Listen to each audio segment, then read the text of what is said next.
تشریف لائے لوگوں پر رہا وہ خوف چھا گیا، کہنے لگے دیکھو کس غصے کی حالت میں علی ابن ابی طالب آئے ہیں، یہ کہہ رہے ہیں خدا کی قسم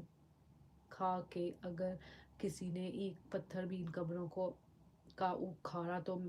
میں اس کی گردن اس تلوار سے اڑا دوں گا۔ اب حکام خلافت ٹھنڈے پڑ گئے اور ان میں سے ایک شخص نے حضرت علی کو مخاطب کر کے کہا، اے ابو الحسن آپ کو کیا ہوا ہے، آپ کا کیا حرج ہے، ہم تو اس لیے قبر فاطمہ کو کھیرنا چاہتے ہیں کہ ان کی نماز پڑھ سکیں۔ امیر المومنین علی علیہ السلام نے اپنے ہاتھوں سے اپنے کپڑوں پر مکہ مارا اور برہنہ تلوار کو زمین پر زور سے مارا، فرمایا کہ میں نے اپنا حق تو محض اس وجہ سے چھوڑا کہ اس کے لینے کے لیے تلوار نہ اٹھائی کہ لوگ مرتد ہو جائیں، لیکن اب مجھے اس قادر مطلق کی قسم ہے کہ جس کی قبضہ قدرت میں علی کی جان ہے، اگر تو نے یا تیرے صحابہ نے ایک ڈیلا بھی اس قبر سے اٹھایا تو میں اس زمین کو تم سب کے خون سے سیراب کر دوں گا، پس اگر چاہتا